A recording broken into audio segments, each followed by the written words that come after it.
Hola, ¿qué tal? Bienvenido a la cuarta temporada 2022 del podcast de FIRA. Yo soy Cecilia Arista y si ya nos escuchas, sabes que aquí en el podcast buscamos compartir contigo experiencias, innovaciones, casos de éxito, programas y proyectos acerca de lo que hacemos en FIRA para contribuir al desarrollo del sector alimentario y el medio rural. Y pues en ese camino vamos coincidiendo también con otras entidades, organizaciones y personas que nos comparten también conocimientos y experiencias valiosas relacionadas a nuestro sector. Y bueno, pues quiero contarte que en esta cuarta temporada que hoy inauguramos, decidimos presentarte diversos temas relacionados con dos aspectos fundamentales en el desarrollo del campo, que son, por una parte, la inclusión financiera de los productores y productoras a los servicios financieros, y el otro aspecto es la sostenibilidad en el sector, que tiene que ver muchísimo en cómo lograr que los sistemas biológicos se mantengan productivos con el transcurso del tiempo. Así que en este episodio vamos a empezar por un tema de inclusión financiera relacionado a la forma en la que FIRA busca recursos de inversionistas en el mercado bursátil que nos permitan fondear nuestras operaciones de financiamiento a pequeños productores y empresas en el sector.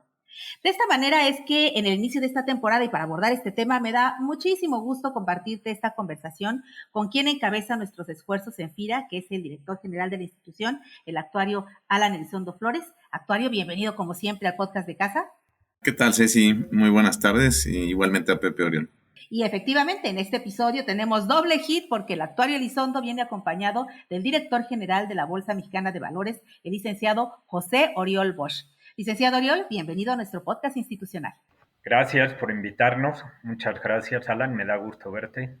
Al contrario, bueno, pues para poner en contexto a nuestra audiencia, ¿qué te parece primero, licenciado José Oriol, si nos ayudas a comprender qué son los bonos temáticos, qué mercado tienen y por qué estos bonos con criterios ASG, que les decimos ambientales, sociales y de gobernanza, están teniendo una gran aceptación por parte de los inversionistas en el mercado bursátil? Claro que sí, Cecilia. A ver, te cuento. A través de la bolsa se colocan y operan diversos instrumentos financieros, no solamente acciones, que es el producto con el que generalmente nos identifican a la bolsa. Y uno de ellos son los bonos temáticos, como mencionabas, que básicamente son títulos de deuda que empezaron a emitirse en la Bolsa Mexicana de Valores en 2016. Y en esta primera generación surgieron tres tipos de bonos, que fueron los bonos verdes, los bonos sociales y los bonos sustentables. La principal característica es la obtención de recursos para el financiamiento de proyectos, tanto nuevos como existentes, que contemplen beneficios ya sea ambientales y o sociales. Por ejemplo, los bonos verdes son utilizados para proyectos de energía renovable, de manejo de residuos y otros. En el caso de los bonos sociales, generalmente son utilizados para programas de inclusión financiera, para proyectos de infraestructura y de acceso a servicios básicos. Y por último, tenemos el tercero que mencionaba, que son los bonos sustentables, que estos pueden ser utilizados en proyectos que fusionan las características tanto de los proyectos sociales como de los proyectos verdes. Recientemente, en el 2021, se empezaron también a emitir en la Bolsa Mexicana de Valores, llamémosle una nueva generación de bonos temáticos, que estos los llamamos bonos vinculados a la sostenibilidad.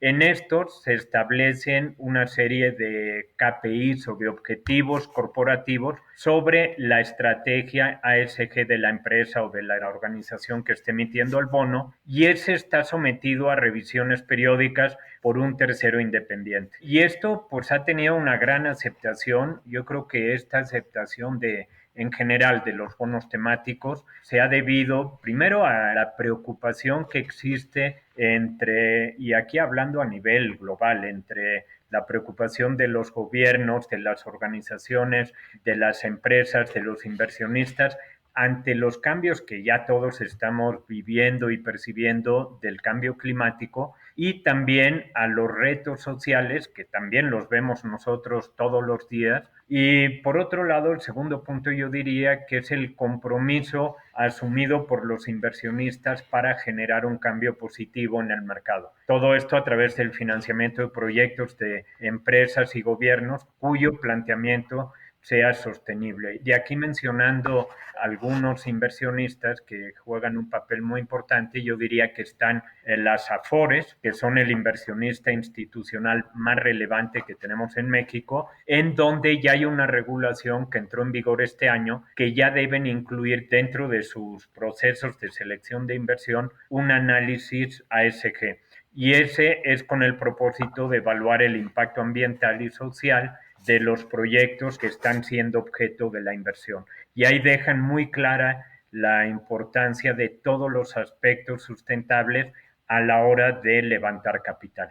En un segundo grupo mencionaría los fondos de inversión o los asset managers que hace ya 2 años, en 2020, firmaron también una declaración pública en la que solicitan a todas nuestras emisoras que divulguen la información ASG y que esto lo hagan bajo estándares globales, de forma que cualquier inversionista, ya sea local o global, pueda entender perfectamente los objetivos ASG que se están publicando. Y luego diría que el tercer punto pues es la llegada al mercado bursátil de gente joven, de nuevas generaciones de inversionistas, tanto los millennials como los centennials, que ya traen una visión de crear un impacto positivo en el mundo, traen un chip muy distinto al que traían otras generaciones previas y una de las mejores formas que han encontrado para hacer esto es invertir directamente en proyectos sostenibles. Entonces, son generaciones de inversionistas muy exigentes que quieren, no está peleado, además de tener un retorno interesante, también quieren tener un impacto positivo en el medio ambiente y en la sociedad. Es correcto, y es bien importante lo que dices porque más que una tendencia es parte de una conciencia social que se está haciendo en las nuevas generaciones. Muchos de los que nos escuchan hoy en el podcast de FIRA son nuevos compañeros que tienen 5 o 6 años de haber entrado y son pues aquellas generaciones de profesionistas interesados en esta parte. En ese sentido, doctor Elizondo, en el marco de lo que nos comparte José Oriol, en FIRA tenemos ya 10 años realizando emisiones, o sea, no es nuevo para nosotros, tenemos ya 10 años realizando emisiones en el mercado bursátil y hemos incursionado también en la emisión de bonos ESG, bonos verdes, bonos sociales, bonos de género y recientemente emitimos un bono social de inclusión financiera de estos que nos comentaba José Oriol. Cuéntanos, ¿qué relevancia tiene para nuestro sector este nuevo bono? ¿Por qué es importante que FIRA se mantenga en esta ruta de generar este tipo de inversiones? Por supuesto, Ceci, yo creo que empezaría por dar un poco de contexto de qué significa esto para FIRA y sobre todo cuál es la dirección que debe de ir señalando nuestra institución en este pues, muy importante sector que es el sector primario. Realmente como institución de la Administración Pública Federal tenemos una tarea muy relevante de abrir los mercados o tratar de, si existe un costo o alguna brecha para poder desarrollar algún mercado, procurar disminuir esos costos o que la brecha quede mucho más plana para que puedan entonces participar terceros. Y esto yo creo que lo que define a las instituciones de fomento porque logran facilitar que los engranes del sector privado puedan pues, transitar mejor en lugares que son muy sensibles, en particular la inclusión financiera en el campo. Para nosotros esta emisión fue yo creo que la congruencia y el resultado del trabajo previo de la institución en el otorgamiento de crédito en el sector primario. Como tú bien sabes, existen 3 objetivos de política que son prioritarios para la institución: la inclusión financiera, la elevación de productividad en el campo y el financiamiento responsable y sostenible con el medio ambiente. Este vino a hacer justicia sobre el primero. No era la primera acción que FIRA tomaba, dado que emitimos el bono social en materia de género. Sin embargo, la inclusión financiera se hacía muy importante. ¿Qué es lo que fue especial? Y yo te diría que son como al menos cuatro importantes temas detrás del bono, ¿no? El primero es que es un mecanismo muy eficaz. Yo diría que es prácticamente la utilidad mayor de una emisión temática para transmitir en un sentido amplio cuál es la problemática que prevalece en el campo mexicano en esta materia que es la inclusión financiera. Es muy frecuente, bueno, que escuchemos estadísticas, pero no se suele hacer el énfasis suficiente. Existen problemas de los dos tipos, ¿no? Tanto de acceso como de uso de los servicios financieros. Afortunadamente se publicó hace tan solo semana y media la encuesta nacional de inclusión financiera, que tiene unos buenos desgloses de cómo está la atención de los servicios financieros en el campo. Y ahí entonces pudimos pues, recalcar la hipótesis de nuestra institución de que hay un rezago importante.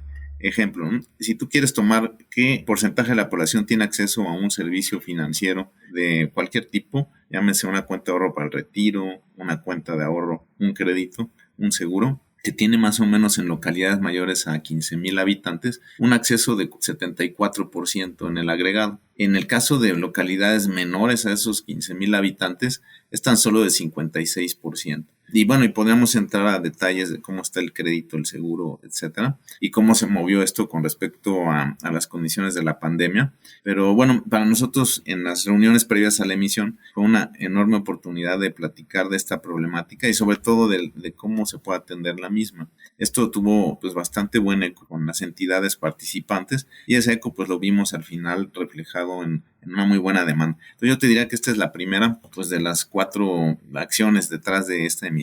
La segunda, podríamos rápidamente, ya la comenté, es abrir brecha a terceros para que ellos hagan acciones muy similares. Ya, por ejemplo, una entidad como Nafin pues nos ha dicho que parece una medida muy congruente hacer una emisión de la misma naturaleza. Si Nafin logra con éxito ir sobre esta ruta, que ya queda de alguna forma aplanada, como dije, porque ya hay marco de referencia, y se comparte opinión, etcétera, pues sería entonces ya una acción que llevaría a que esto se empiece a convertir en una clase de activo y conforme crezca pues va ganando liquidez y esto va a ayudar muchísimo a que se destinen los recursos en esta dirección. Mira, la tercera es yo creo que interesante porque es básicamente el papel de la institución FIRA.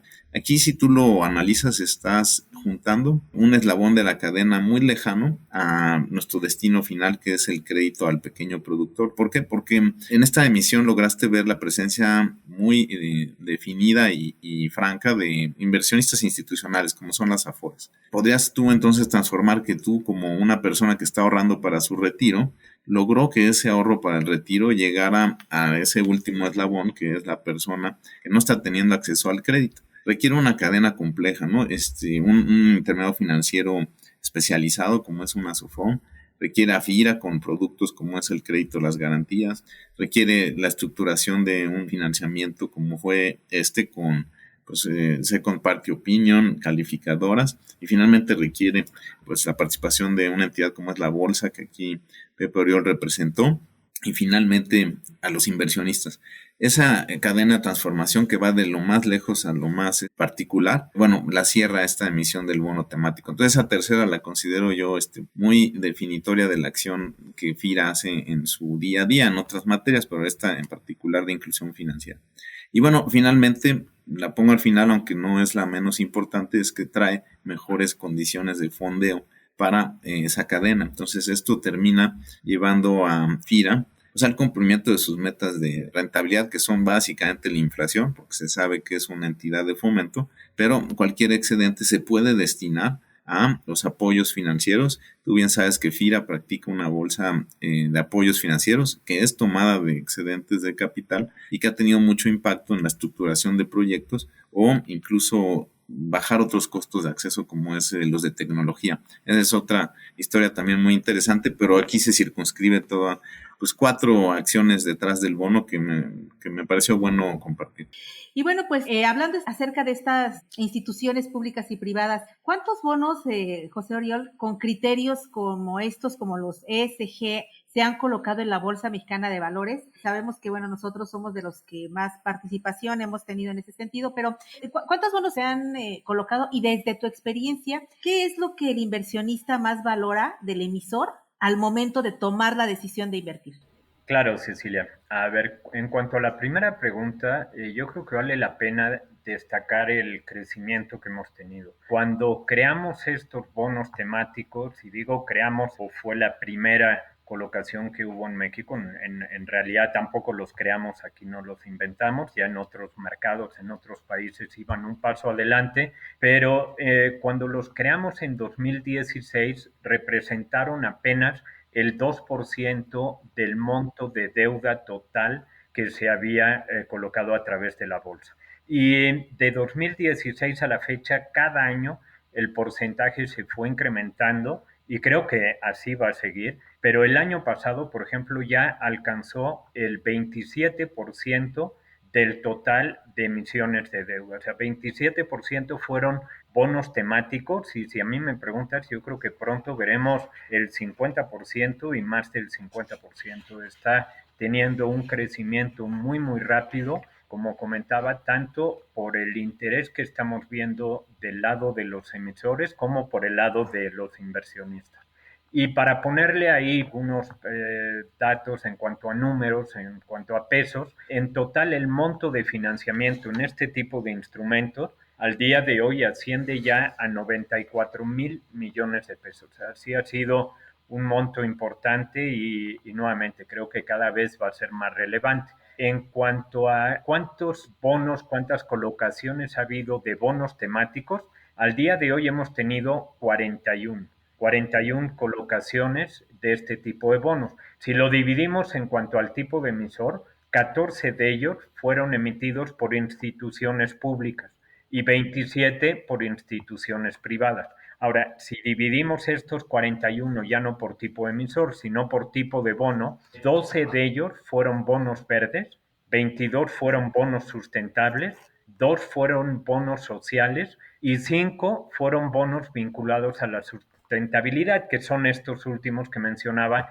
que apenas el año pasado se empezaron a colocar en México. Y como bien mencionabas, un buen ejemplo de un emisor muy activo ha sido FIRA, ha sido uno de los principales emisores en este tipo de bonos temáticos a través de la Bolsa Mexicana de Valores, colocando bonos verdes, bonos sociales y como bien mencionaba Cecilia, este último con perspectiva de género que se llevó a cabo hace apenas unos días. Pero bueno, FIRA lleva 10 años siendo activo con este tipo de colocaciones. Y me preguntabas también en mi experiencia qué es lo que valora el emisor al momento de tomar esta decisión, el inversionista. Yo creo que son varios aspectos. Como ya mencionaba, el inversionista busca que su inversión tenga un impacto real, no solo en temas financieros, no solo en que tenga un buen rendimiento, un buen retorno, sino también que el destino de los recursos contemple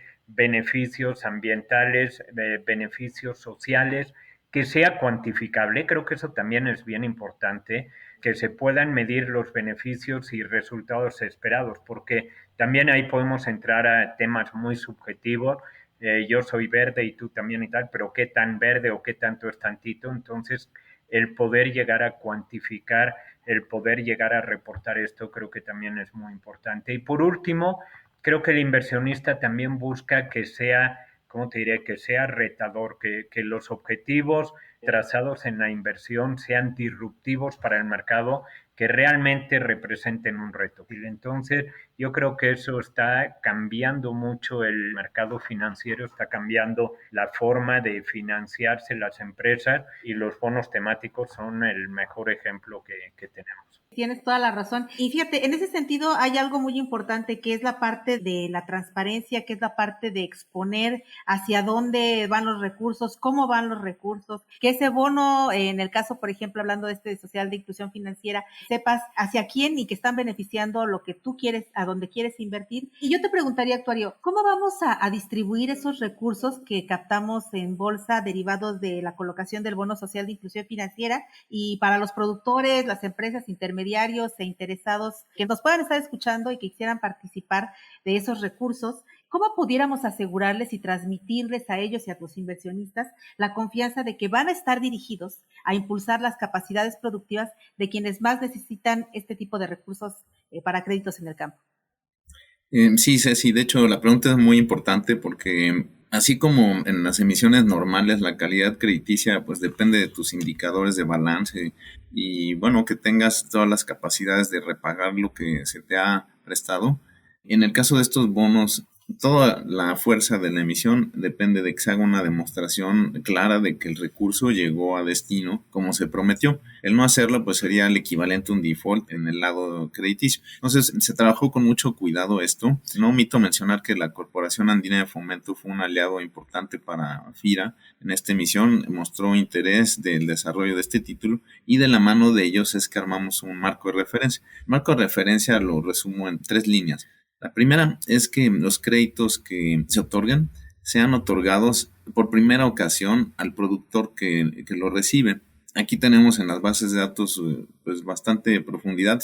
Tú recuerdas, tenemos una base de datos pues extensa del servicio al campo, de quienes han recibido y quién no crédito de parte de nuestra institución. En este caso estamos registrando toda aquella persona o productor que no lo haya recibido como elegible para esta primera escala, ¿no?, de destino de recursos. El segundo es que se encuentre el productor, a lo mejor no es su primera experiencia crediticia, muy seguramente lo será, pero no es lo relevante en esta segunda. Lo relevante es que él habite en comunidades con alto o muy alto grado de marginación o donde los servicios financieros se han declarado como muy escasos. Esta segunda, yo te diría que los estados que destacan en esta categoría son los estados de Guerrero, Chiapas, Oaxaca e incluso Veracruz. Aquí coincide precisamente con que son estados de muy alta producción agrícola. A lo mejor con la excepción de Guerrero, pero Chiapas, Oaxaca y Veracruz son estados de alta producción en cadenas como es el café, el azúcar, la caña de azúcar, plátano, etcétera, donde existe una gran diversidad de productores que tienen acceso fácil a los servicios financieros. Y esto me lleva a la tercera, ese acceso que ellos ganan para el crédito se da siempre a través de intermediarios, típicamente no bancarios, por la misma razón, porque se trata de municipios con alto grado de marginación o bajo acceso a infraestructura de servicios financieros. Es en esta tercera dimensión donde nosotros consideramos muy importante también cada peso que demos a intermediarios financieros, que nosotros llamamos en desarrollo, es decir, son intermediarios financieros pequeños, que prestan a productores pequeños, porque también pusimos una cuota de tamaño de crédito que está alrededor de $1,000,000.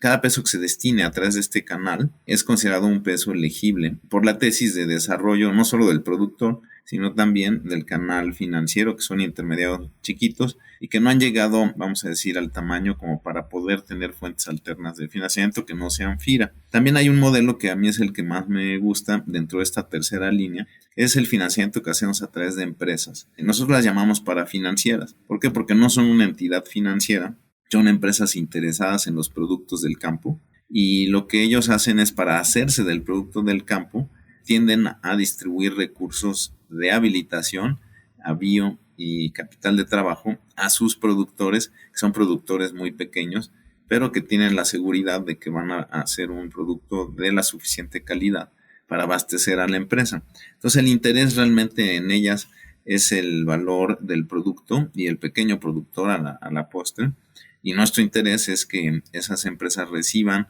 o tengan una fuente de fondeo, que es la que FIRA da, para que habiliten esos productores. Bueno, esta que es un ejemplo de un peso otorgado a una empresa parafinanciera, sería parte de esta tercera escala, ¿no?, de distribución de recursos. Entonces, con esta tesis nosotros publicamos la propuesta y aquí entra tu segunda pregunta de cómo podemos asegurar y transmitir la confianza. Bueno, pues mira, FIRA puede tener claro que así va a ser. Sin embargo, tenemos que tener opiniones de si somos capaces de demostrarlo y sobre todo capaces de bajar los recursos. Es ahí donde entró lo que se denomina el Second Party Opinion. Second Party Opinion es la opinión de alguien independiente a FIRA, calificado para dar una opinión. No son fáciles estas opiniones y tampoco no son muchas las empresas que las dan. En este caso fuimos por una de las más serias, que es el caso de Moody's, la agencia calificadora, que ha abierto una línea de trabajo ASG. Entonces, lo que logramos en esta Second Party Opinion con las metodologías de Moody's fue una calificación de la contribución a la sostenibilidad. Ellos tienen una escala que es débil, robusto, limitado y avanzado, siendo avanzado la más alta. Moody's nos asigna la más alta calificación, nos dice, oye, es avanzada la tesis de sostenibilidad que propone FIRA, mide los impactos esperados, nos da la calificación más alta en términos de el impacto esperado. Y también el manejo de riesgos en ASG nos pone robusto, que es prácticamente la más alta. El estudio vale la pena, es un estudio pues, pormenorizado, pero eso entonces tiene el efecto final de dar una certidumbre al inversionista de que no solo tiene impacto la emisión, sino que también FIRA tiene las capacidades de hacer los conteos y publicarlos. Otros mecanismos para dar esa seguridad son, por supuesto, lo que la CAF esté supervisando de esta emisión, que están en el más alto interés porque ellos fueron partícipes de esto, pero también nuestro portal ASG, que es una práctica que FIRA lanzó hace 2 años, de transparencia, donde, por cierto, muchos inversionistas toman información como la que describió Pepe Orión y que terminan siendo clave para pues validar sus tesis de inversión de más alto calibre. Esto ya es pues, una práctica que para FIRA ya es normal y bueno, se conforma como toda la arquitectura para darle sustento a estas emisiones. Es por allí, Cecilia, donde nosotros sentimos que damos certidumbre y tenemos impacto en una emisión como la que hicimos hace 2 semanas. Y esto que comentamos suele ser muy importante. Quizá muchos de los temas financieros suelen ser densos en este primer acercamiento a todo el marco. Sin embargo, creo que algo que nos puede quedar a todos muy claros es que en el sentido de invertir en la parte social y en la parte sustentable es donde va el futuro de las inversiones. Y algo que también es muy importante es saber que hay instituciones, como en el caso de Bolsa Mexicana de Valores, como en el caso de FIRA, que acompañan esa confianza y acompañan estos proyectos. El bono social de inclusión financiera, sin duda, es un instrumento fundamental porque nos va a permitir, como comentabas, actuario, llegar a esa base muy especial de los productores con menores accesos, pero también aquellos intermediarios financieros que necesitan desarrollarse para poder apoyar el financiamiento, para poder financiar a estos pequeños productores. Y bueno, pues no me restaría más que agradecerles por esta oportunidad de platicar en el podcast de FIRA con todos nuestros compañeros y compañeras que nos escuchan y que nos escuchan a través de las redes sociales. Y por último, José Oriol, ¿qué es lo que piensas que más valoran de la Bolsa Mexicana de Valores las entidades como nosotros y como otras empresas que colocan sus emisiones con el grupo?